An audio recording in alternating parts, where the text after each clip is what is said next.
ಈಗಾಗಲೇ ನಾವು ಬಿಜೆಪಿ ಪಾಳದಲ್ಲಿ ಏನಾಗ್ತಾ ಇದೆ ಅನ್ನೋದನ್ನ ನೋಡ್ತಾ ಇದ್ವಿ. ಕಾಂಗ್ರೆಸ್ ವಿಚಾರಕ್ಕೆ ಬರೋದಾದ್ರೆ ಎಲೆಕ್ಷನ್ ಹೊತ್ತಿಗೆ ಏನಾಗ್ತಾ ಇದೆ, ನಾಳೆಯೇ ಕಾಂಗ್ರೆಸ್ ಅಭ್ಯರ್ಥಿಗಳ ಪಟ್ಟಿ ಫೈನಲ್ ಆಗತ್ತಾ?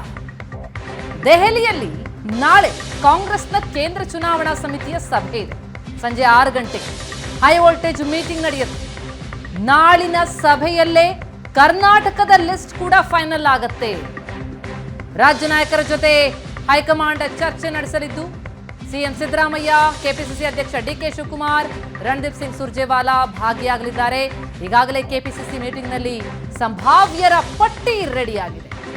18 ಸಿಂಗಲ್ ನೇಮ್, ಅಂದ್ರೆ ಶಿಫಾರಸು ಅಂತ 2-3 ಹೆಸರಲ್ಲ, ಸಿಂಗಲ್ ನೇಮ್ನ ಪಟ್ಟಿಯನ್ನ ರೆಡಿ ಮಾಡಿಕೊಂಡಿದೆ ಕೆಪಿಸಿಸಿ.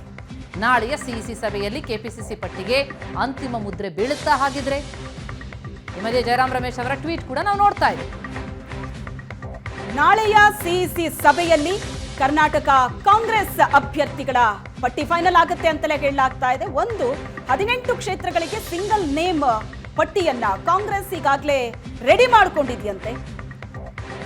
ಹಾಗಾಗಿ ನಾಳಿನ ಸಿಇಸಿ ಸಭೆಯಲ್ಲಿ ಕೆಪಿಸಿಸಿ ಪಟ್ಟಿಗೆ ಅಂತಿಮ ಮುದ್ರೆ ಬೀಳುವಂತಹ ಸಾಧ್ಯತೆ ಇದೆ. ಬಿಜೆಪಿ ಪಟ್ಟಿಯನ್ನ ಕೂಡ ನಾವು ನೋಡಿದ್ವಿ. ಒಂದೊಂದು ಕ್ಷೇತ್ರದಲ್ಲಿ 2, 3, 4 ಸಂಭಾವ್ಯರಿದ್ದಾರೆ.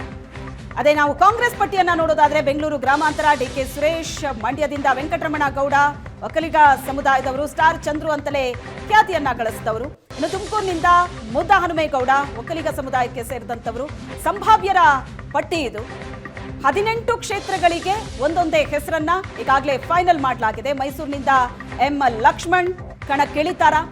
ಇದರ ಬಗ್ಗೆ ಅಧಿಕೃತವಾದಂತಹ ಮಾಹಿತಿ ಇನ್ನಷ್ಟೇ ಬರಬೇಕಾಗಿದೆ. ನಾಳಿನ ಹೈ ವೋಲ್ಟೇಜ್ ಸಭೆಯಲ್ಲಿ ಕಾಂಗ್ರೆಸ್ ಹೈಕಮಾಂಡ್ ಅಭ್ಯರ್ಥಿಗಳ ಆಯ್ಕೆಯನ್ನ ಫೈನಲ್ ಮಾಡಲಿದೆ. ಇನ್ನು ಕೋಲಾರ ಕ್ಷೇತ್ರದಿಂದ ಕೆಎಚ್ ಮುನಿಯಪ್ಪ ಅವರ ಹೆಸರಿದೆ. ನಾಳೆ ಸಂಜೆ 6 ಗಂಟೆಗೆ ಸಭೆ ನಡೆಯುತ್ತೆ. ಬೆಂಗಳೂರು ಕೇಂದ್ರದಿಂದ ಎನ್ಎ ಹ್ಯಾರಿಸ್ ಹೆಸರು ಕೂಡ ಇದೆ. ಇವೆಲ್ಲವೂ ಕೂಡ ಸಂಭಾವ್ಯರ ಪಟ್ಟಿ.